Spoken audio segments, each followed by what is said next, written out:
from the campus of the University of Alabama. Live sports from Alabama's sports team. This is WVUA Sports. You know, we can't get very deep into the offseason before we get a controversy surrounding Nick Saban. So today, Mike Pettin, Browns head coach and former Jets defensive coordinator, said in an interview that he believes the Patriots received the Jets playbook, and he says that Nick Saban could have given it to his buddy Bill Belichick.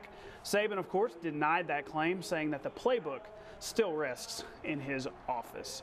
Rex Ryan also denied those claims. Now, we all know that Alabama has grown into a recruiting juggernaut in college football. ESPN.com recognized that fact today, releasing a list of the nation's top 10 recruiters. Number one on that list is Alabama's Mario Cristobal. The second-year offensive line coach has already landed several top players for the 2015 class. That includes cornerback Minkah Fitzpatrick from New Jersey.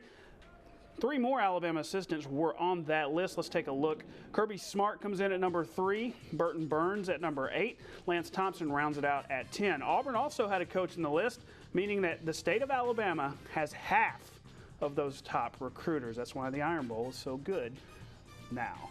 Former Crimson Tide baseball star Taylor Dugas is one step away from the major leagues. The Yankees promoted him to Triple-A on Thursday, so congratulations to him. Now, Taylor's going to have some company in the New York organization. Tide pitcher Justin Camplain will forego his senior year to sign with the Yanks. He was an 18th round draft pick this year. That's 3 Tide starters gone from the roster, so they've got some work to do. The College World Series gets going again tonight for the SEC. Ole Miss is going to face TCU in an elimination game at 7. If they win, they will advance to the Final Four, joining Vanderbilt, Texas, and Virginia. We'll hopefully have highlights tonight at 10, depending on when that game ends. Jay Sewell is building a golf dynasty at Alabama that includes producing pro players. Several Crimson Tide alums took part in round 1 of the Travelers Championship today up in Connecticut, and one of them tore the course up. Let's watch Bud Cauley here on 9. He gets this one very, very close to the pin. Watch it drop and the backspin on this thing.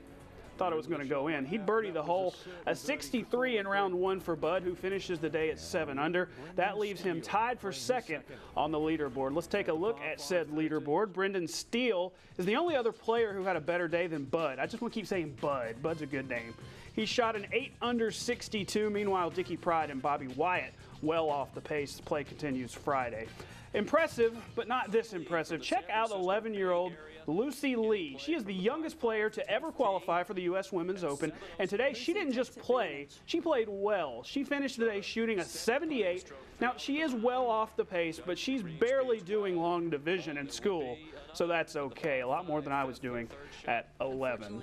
The women's state amateur semifinals did see 12-year-old Michaela Murad fall in match play to Elaine Wood out at North River today.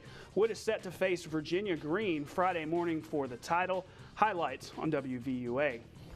Hey, it's Throwback Thursday, or at least that's what Twitter tells me. So what better way to throw back to the 1984 NBA draft?